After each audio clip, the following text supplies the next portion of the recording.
அன்பு நேயர்களே வணக்கம். Welcome to V4U official. நான் உங்கள் விக்கி. நம்ம அறுபடை வீடு ட்ரிப் சீரீஸில் சென்னையிலேருந்து டிசம்பர் 19 ஒரு காலையில் ஒரு 5:15 அந்த மாதிரி கிளம்பி நேராக வந்து ஃபஸ்ட்டு திருத்தணி முருகர் கோயிலில் சாமி தரிசனம் பண்ணோம். ஒரு 7:30 அங்கே தரிசனத்தை முடிச்சுட்டு அங்கேருந்து வெள்ளூரில் இருக்கிற தீர்த்தகிரி முருகர் கோயிலுக்கு போனோம். பக்கத்தில் இருக்கிறதுனால சரி அதையும் கவர் பண்ணிடலாம் அப்படின்னு சொல்லிட்டு அந்த கோயிலுக்கு போனோம். அந்த கோயிலையும் சாமி தரிசனத்தை முடிச்சுட்டு இப்போது நம்ம பயணத்தை கண்டினியூ பண்ண போகிறோம்.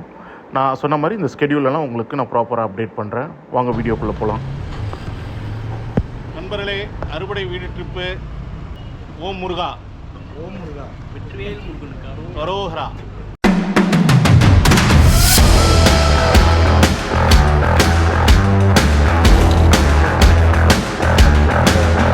போகிற அறுபடை வீடு கோயில் சுவாமிமலை.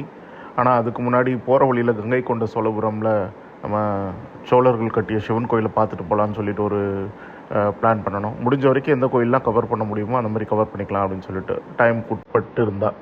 ஸோ அதனால் எங்களோட பயணத்தை ஸ்டார்ட் பண்ணோம் கங்கை கொண்ட சோழபுரம் நோக்கி.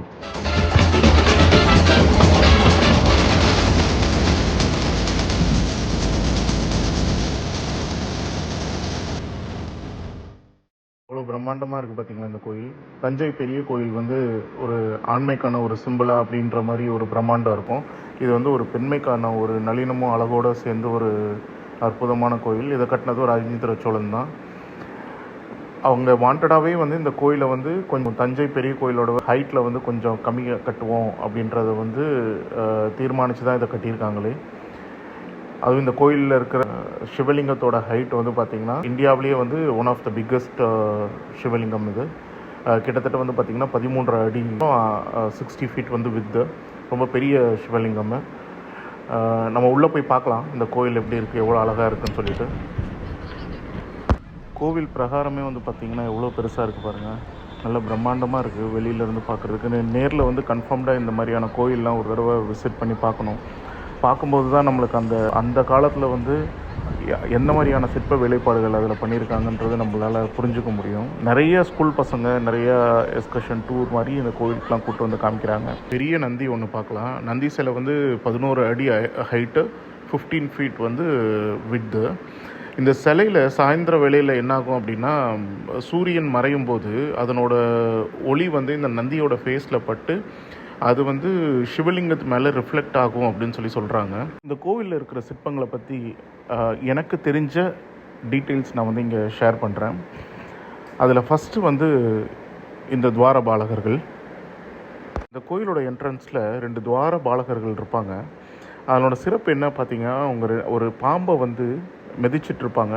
அந்த பாம்பு வந்து எவ்வளோ பெரிய பாம்பு அப்படிங்கிறத வந்து சிம்பலைஸ் பண்ணுறதுக்கு என்ன பண்ணியிருப்பாங்க அப்படின்னா, அந்த பாம்பு வந்து ஒரு யானையை விழுங்குற மாதிரி இருக்கும். அந்த பாம்பை வந்து இந்த துவாரபாலகர்கள் வந்து மிதிச்சிட்ருப்பாங்க.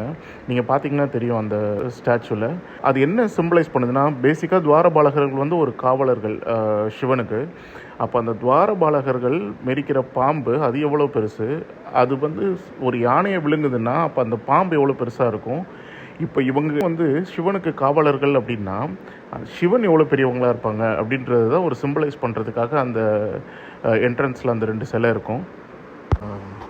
அது போக இந்த கோவிலில் சுற்றி வந்து பார்த்திங்க அப்படின்னா அதனோட சுவர்களில் வந்து நிறைய சிற்பங்கள் இருக்குங்க. நடராஜர், தட்சிணாமூர்த்தி, அயர்கிரீவர், விஷ்ணு, பிரம்மா. இது போக சண்டிகேஸ்வரருக்கு சிவன் பரிவட்டம் கட்டுற மாதிரியான ஒரு சிற்பம். அது போக சிவன் நடராஜர் கோலத்தில் ஆனந்த தாண்டவம் ஆடுற ஒரு சிற்பம். இந்த சிற்பத்தோட ஸ்பெஷல் என்ன பார்த்தீங்க அப்படின்னா, இது வந்து பல புராண கதைகளை வந்து சொல்கிற மாதிரியான ஒரு சிற்பம். அவரோட ஆனந்த தாண்டவத்தை பார்வதி, காரைக்கால் அம்மையார், முருகர் இவங்க எல்லாரும் வந்து பார்க்குற மாதிரி அந்த ஒரு சிற்பத்தை வடிவமைச்சிருப்பாங்க. அதெல்லாம் சிறப்பு மிக்க ஒரு சிற்பம். கங்கை கொண்ட சோழபுரம் பார்த்துட்டு எங்களோட பயணத்தை ஒரு 5 மணிக்கு ஸ்டார்ட் பண்ணோம். ஒரு 5:45 அந்த டைமுக்கு வந்து சுவாமிமலை ரீச் ஆகிட்டோம்.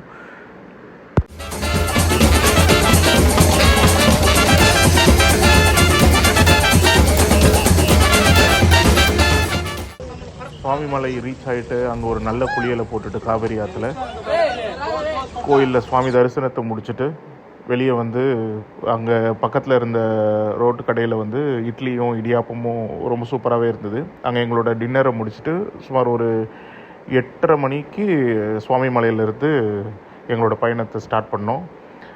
அந்த பயணம் வந்து அடுத்த படை வீடுக்கு நோக்கி இருந்தது. அது எந்த கோவிலுன்றதில் நம்ம நெக்ஸ்ட் வீடியோவில் பார்ப்போம். தேங்க்யூ.